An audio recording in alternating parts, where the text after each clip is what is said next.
Mount Shasta. Very few places in the United States are as completely steeped in mystery and the supernatural as Mount Shasta. Located in Northern California, only about an hour from the Oregon border, this semi-dormant volcano and the surrounding area are, according to legend, a home to spirits, gods, Bigfoot, aliens, fairies, robots, ascended masters, Lemurians, occultists, underground bases, secret tunnels, and other strange entities and features. Rising to a height of 14,162 feet, Mount Shasta is an imposing figure set against a backdrop of stunning wilderness. Rugged outcrops, scenic vistas, mountain streams, waterfalls, lakes, glaciers, and caverns of various size. It truly is one of the most impressive mountains in the United States. And even though the last volcanic activity was way back in 1786, it's still currently considered active by the USGS. But aside from the beauty and natural grandeur, Mount Shasta has an ominous aura about it. The mountain does hold some dark secrets. Many consider it a place of portals to strange realms of the unexplained. The indigenous people of the area revered Mount Shasta as a magical and supernatural place many, many decades before the white man arrived in Northern California. One popular Shasta legend claims that before there were humans on the planet, the chief of the great sky spirits grew tired of his icy home in the above world. He used a stone to make a hole in the sky and shoved ice and snow into the hole. The resulting mound was what came to be known as Mount Shasta. Next, the chief of the sky climbed down onto Mount Shasta, and seeing it was barren, he chose to place trees there. When he walked through the snow, it melted and formed streams and rivers. As the leaves began to fall from the trees, the sky chief used his breath to turn them into birds. The chief of the great sky spirits was so pleased with Mount Shasta that he chose to make it home for his family. Not missing the cold from the above world, the sky chief made a hole in the middle of the mountain and placed a fire inside it to keep his family warm. When he placed logs into the fire, the mountain would shake and emit sparks and spew fire. Although it's unknown as to exactly how Mount Shasta was named, one popular explanation states that the name comes from the Russian language. Supposedly, settlers from Russia who lived in coastal California were able to see the summit of Mount Shasta off in the distance. They referred to it as Shastal, which means white or pure in their language. This eventually came to be pronounced and shortened to just Mount Shasta. Others claim that one of the local tribes of the indigenous peoples in the area, known as the Shatstika, loved and hunted on the mountain, and it came to be named after them. Regardless of how it got to be named, nowadays Mount Shasta is a well-known and popular destination for snow skiers, hikers, hunters, anglers, spelunkers, and many others who love rugged outdoor activities. Mount Shasta is also a popular destination for New Agers and other seekers wishing to bask in the vibe of the mountain. Currently, Shasta is home to a huge amount of day spas, retreats, a Buddhist monastery, as well as a plethora of New Age consultants, Zen instructors, and those claiming to be ambassadors to space aliens and ascended masters. In fact, there is so much strangeness on the mountain, one is almost assured to have some sort of weird experience when visiting Shasta. Paranormal investigators state that the most unusual encounters usually happen when you least expect it and are far away from other people. Shaman, New Age seekers, and those trying to contact the mothership may inadvertently disturb the energies on the mountain and cause truly paranormal events to become hidden away, according to some. Nevertheless, there's been more than enough bizarre happenings in the area to suggest that there are strange powers at work here. In the lore of the Native Americans familiar with Shasta, the terms for ghost, soul, and life are very similar. According to these tribes, ghosts, which are often spotted near burial areas as flickering orbs of light, are to be feared, as merely observing them is said to be an omen foretelling bad luck or perhaps even death. Also, according to their legends, after death, the soul is said to travel west, rise into the sky, and then head into the Milky Way to the world of the afterlife. The Shasta Indians believe that singing funeral songs help the deceased spirit on its way. Also, according to Shasta traditional lore, the entire region is haunted with Oxkey, which literally translates to pains. But according to the natives, these are spiritual entities capable of taking on the form of tiny people and animals who live among the area's many boulders, lakes, summits, and also in the rapids and other tributaries of flowing water.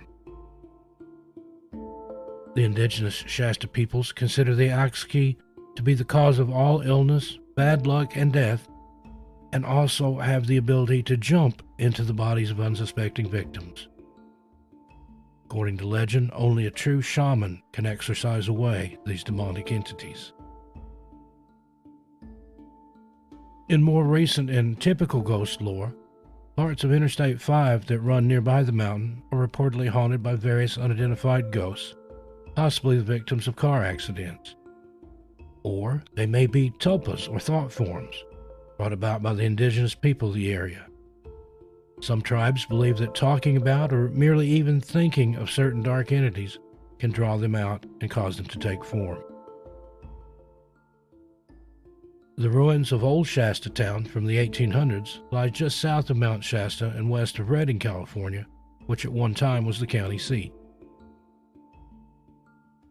The Old Town area is home to several reported ghosts, especially in the old courthouse, which claim that at night the sounds of criminal trials can still be heard, and in the gallows park at the back of the courthouse, where those found guilty were hung and still linger to this day.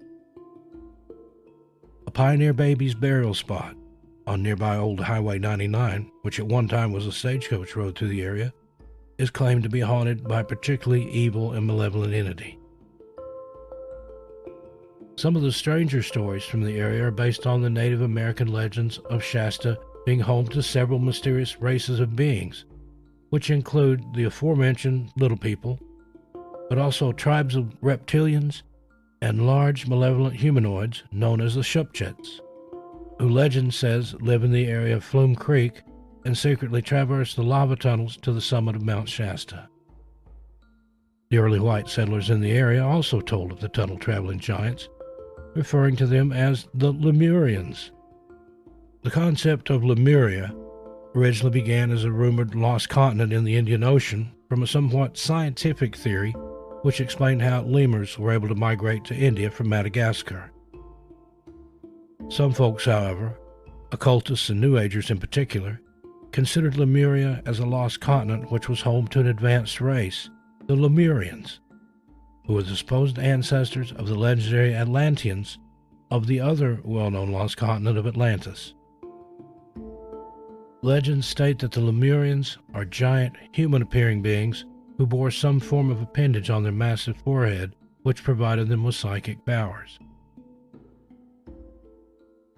The story of the Lemurians on Mount Shasta mainly comes from a bizarre book called A Dweller on Two Planets, or The Dividing of the Way, which was written in the 1880s by cultist Frederick Spencer Oliver. Among other things, Oliver claimed that a secret city glittering with jewels was located inside of Mount Shasta, and he further established a connection between it and Lemuria. His writings were popular at the time, and his fantastical ideas of Mount Shasta and Lemuria were referenced and retold in many news articles and other books of that era.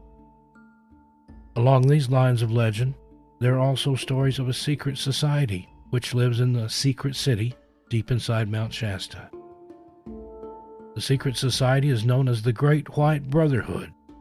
Now, that's not because of the color of their skin, but rather the brilliant white light that often surrounds these beings, who also wear spotless white robes.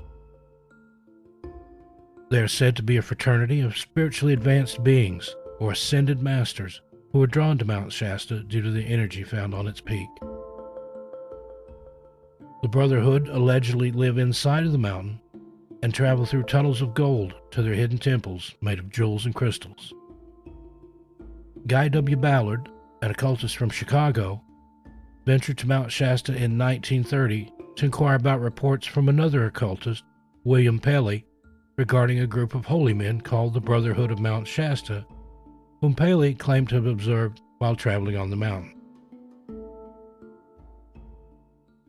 Ballard, along with his wife Edna, was extremely curious and ventured to Mount Shasta in hopes of contacting the ascended masters of which Paley wrote. Once, when Ballard was out on a day hike alone, he paused to rest at a clear mountain spring in the McCloud River Valley area. He claims that while resting by the stream, he was approached by a strange young man who appeared out of nowhere and offered him a drink of some creamy, milky liquid. The young stranger told Ballard that the liquid came from what he called the universal supply.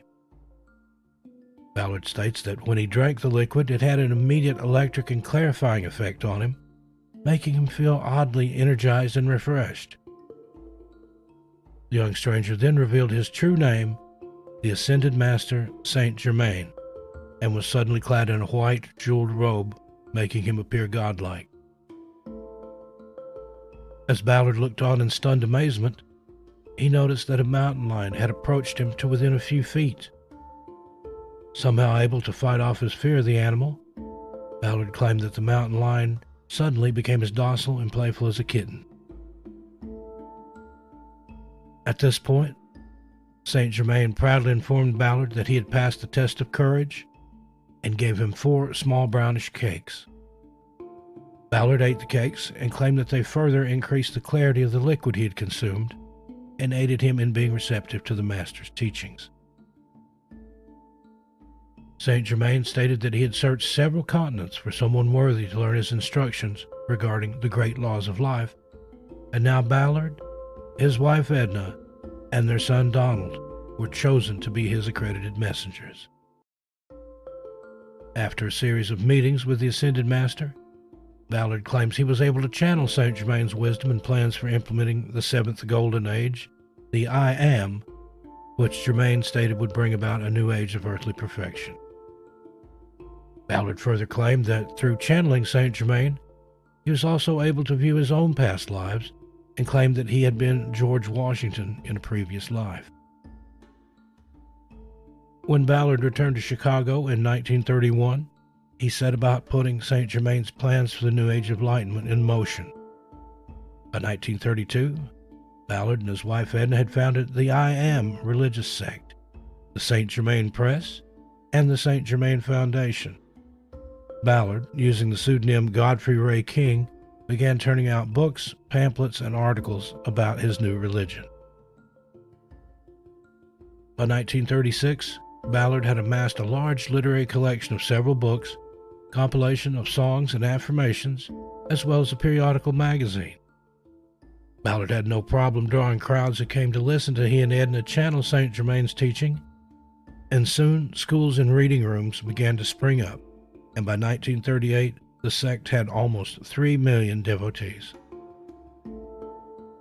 Skeptics claimed that the new religion was nothing but old, recycled cult practices, and when Guy died in 1939, although his wife Edna claimed that he had not passed on but rather ascended, many of the devoted became disillusioned with Ballard's rather ordinary departure from this plane and stopped attending the meetings.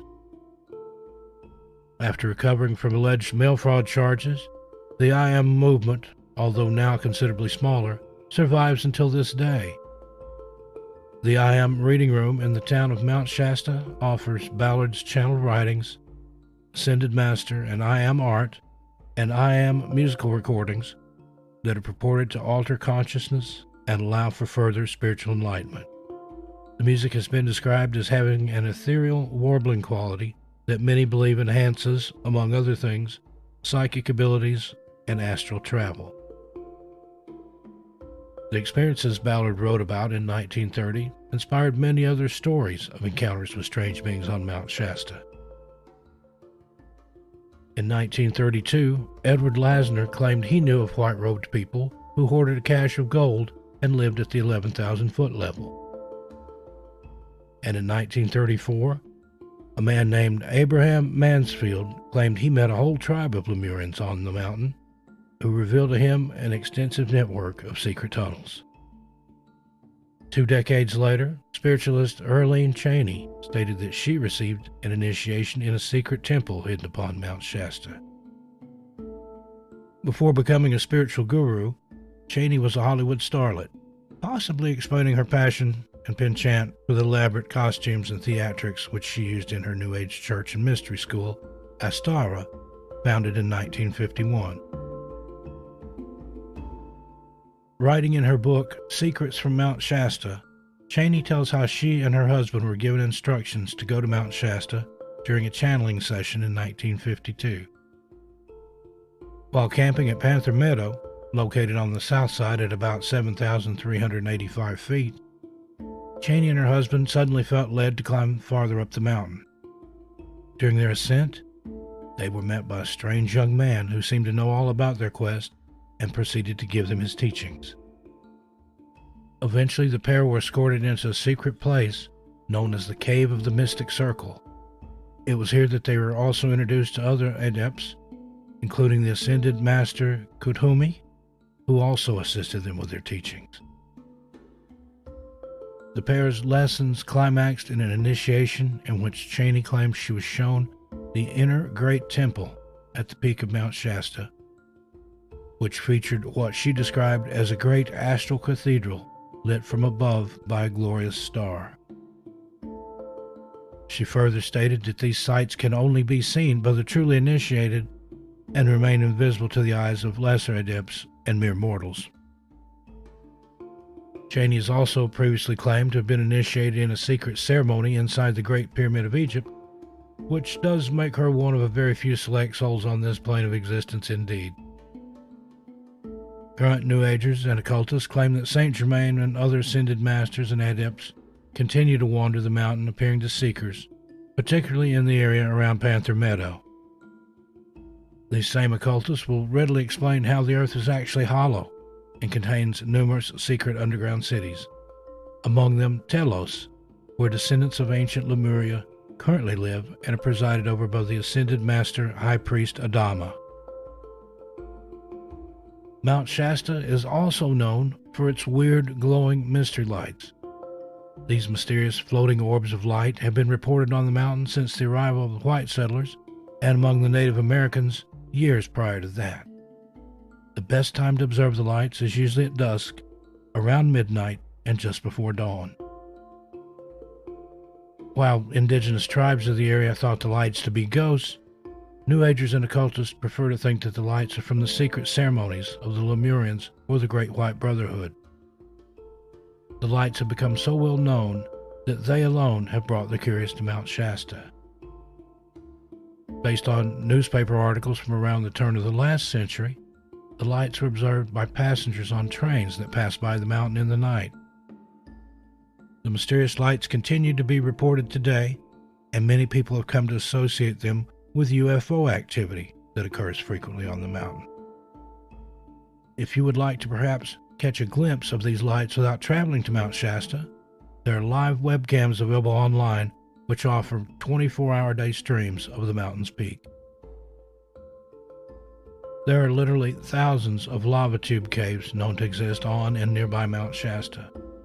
The strangest one is Pluto Cave, which was thought to have been created by a basaltic lava flow almost 200,000 years ago. The tunnel-like cave was sacred to the indigenous tribes of Shasta and was rediscovered by white settlers during the mid-1800s. As it's very foreboding and eerie, it takes its name from the Roman god of the underworld, Pluto. In addition to being called Pluto Cave, it's also known to the locals as Pluto's Cave and Pluto Caves. The cave has garnered quite a reputation in supernatural and occult circles as a place to find extraterrestrials or various entities from the spirit realm that live deep inside the mountain.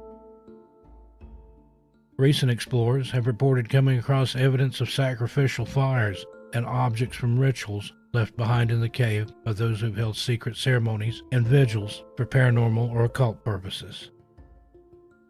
Stories abound of people going insane after spending the night in the cave tube, where they were allegedly confronted by unspeakable horrors. While these tales may be the stuff of wild campfire stories or urban legends, those who have visited the cave do find it frightening and eerie nonetheless. Another strange area located near Mount Shasta is Burney Falls, an amazing natural wonder that pours 129 feet down into Burney Creek in the MacArthur Burney Falls State Memorial Park. President Theodore Roosevelt once remarked that this amazing waterfall should be considered the eighth wonder of the world. There are persistent stories of fairies or fae folk who appear in the mist, or just in the edge of the vision of those who gaze out over the falls. Perhaps these fairies are actually the little people described in Native American legends from around Mount Shasta.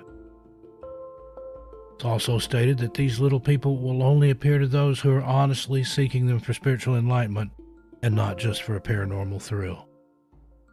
Burney Falls is located approximately 6 miles north of the junction of Highways 299 and 89 on Highway 229. Fairy sightings have also been reported near the area around McCloud Falls, which is made up of 3 amazing falls flowing into the McCloud River. While the lower and upper falls can easily be accessed by vehicles, the middle falls, reportedly the most haunted, is accessible only on foot. Not surprisingly, the middle of the 3 falls is also claimed to be the best spot for fairy sightings. McCloud Falls is located on Highway 89, approximately 6 miles east of the town of McCloud. Mount Shasta is also considered to be one of the most active hotspots of North America's UFO activity. Those well-versed in extraterrestrials state that Mount Shasta is a prime spot for visiting aliens, and weird lights are often reported hovering near the area at night and have also been spotted disappearing into the mountain. Castle Crags State Park, just south of the town of Dunsmuir, California, along Interstate 5, is also considered to be another active UFO hotspot. The trails in the park lead into strange landscapes of weird, jagged rock formations, and it's the perfect location for encountering anomalous phenomena. While Northern California is full of Bigfoot sightings and encounters, Bigfoot legends seem to be a more modern tale around Mount Shasta. Gigantic humanoid footprints discovered in 1955 at the 11,000-foot level have been said to be those of Bigfoot by some, or of giant Lemurians by others. One of the oddest reports ever to come out of Mount Shasta was in 1962, when a woman claimed to have watched a female Bigfoot give birth high up on the mountain. To this day, New Age seekers, campers, hikers, and even loggers have had sightings of these tall, hairy cryptids on Mount Shasta. Well, there you have it. The strange, strange tale of Mount Shasta. Considering all the paranormal, supernatural, and occult activity that goes on here, perhaps it is no surprise that people have gone missing from the mountain, leaving nary a trace. If you've enjoyed this video, please let us know in the comments below. We're considering future episodes covering other paranormal hotspots, such as Joshua Tree, California, Sedona, Arizona, and Crater Lake, Oregon. Strange places which also have a history of mysterious disappearances. In the meantime, take care of yourselves and each other. I'm Steve Stockton, and I'll talk to you next time. Tell your animals Steve says hi.